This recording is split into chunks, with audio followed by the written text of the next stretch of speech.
Rice को लेके कई कंट्रोवर्सी हुई है, लेकिन हमारे साथ अंकिता जी एक्सक्लूसिवली बॉलीवुड अड्डा से बातचीत कर रही है। क्या हुआ? आई मीन ये सब शब्द निकाला गया and all are very strong words. I don't think so कि हमें किसी भी प्रोडक्शन हाउस के बारे में इतना स्ट्रॉन्ग वर्ड्स यूज़ करना चाहिए। एंड सबसे पहले I would like to say that I feel very very fortunate, I feel extremely humbled and elevated कि मुझे एटलीस्ट इतनी बड़ी फिल्म के लिए, इतने अच्छे रोल के लिए स्ट्रांगली कंसिडर किया गया। एंड तो वही मेरे लिए बहुत बड़ी बात है, because it's an amazing film and you guys need to understand कि जब भी एक रोल के लिए कास्ट किया जाता है किसी को, इट्स नॉट कि इंडियन को किया, पाकिस्तानी को किया, वो एक कैरेक्टर होता है और वो कैरेक्टर में जो भी बेस्ट ट्रूली फिट करेगा वो लोग उसको लेते हैं। And yes, I have lost twice the opportunity of working with Excel Entertainment, but as it is said that there is always a next time. And so I am sure कि तीसरा कुछ बहुत अच्छा प्रोजेक्ट होगा जो कि हम लोग साथ में शायद काम करेंगे अगर आगे जाके मौका मिलता है। But yes, the initial talks had happened where then I was calling for a look test and तो मैंने किया था and then उसके बाद later Mahira Khan came into the scene and then rest is a history, we all know about it.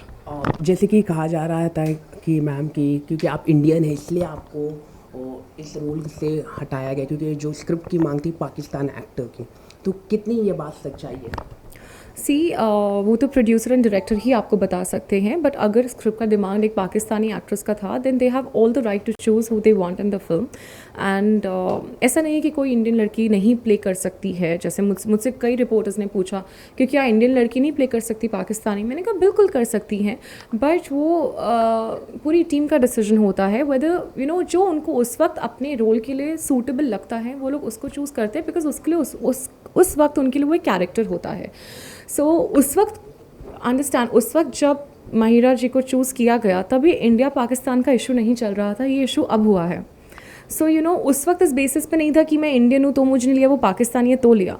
उस वक्त there were lot of good vibes being shared between the two countries and yes, as I say that at one point एक हाथ पे आई feel extremely fortunate कि मुझे उस role के लिए स्ट्रांगली कंसिडर किया गया था एंड कि इवन किया जा रहा था। And at the same time I do feel unfortunate that's twice कि मैं उन लोगों के साथ काम नहीं कर पाई। It's sad that there is always a slip between cup and a lip. तो बहुत करीब आके जब कुछ निकलता है, so I am definitely sure कि it is for something definitely better and I wish the team all the luck and it deserves an unstoppable release. It's an amazing film which should have a worldwide reach, and all the best to Ritesh, to Farhan, to Mahira, to the entire team. And yes, so that's it. Ma'am आप Paris में भी walk किए, बड़े designer Narendra जी के लिए आपने design walk किया, ramp walk Paris में, तो क्या कहना चाहेंगे इतने बड़े प्लेटफॉर्म में आपको मौका मिला?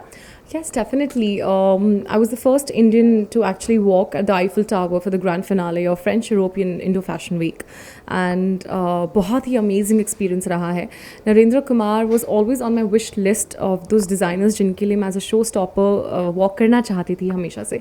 So my desire, my wish came true, and वो भी Eiffel Tower पे it will come true in Paris was like an icing on the cake, and it couldn't have been better. And I would like to mention कि all over world से 15 top designers ने participate किया था। तो जैसे नरेंद्र कुमार हमारे India के top notch designer हैं, वैसे ही बाकी और कंट्रीज़ के भी टॉप नॉच डिज़ाइनर्स ने वहाँ पे पार्टिसिपेट किया था, और उन सब में से मुझे ग्रैंड फिनाले क्लोज करने का मौका मिला।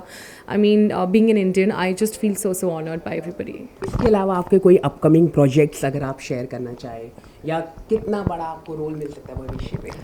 Definitely there's a lot to share, but when the right time comes I will definitely talk about it. Thank you, madam. Thank you so much to having me on board. Thank you.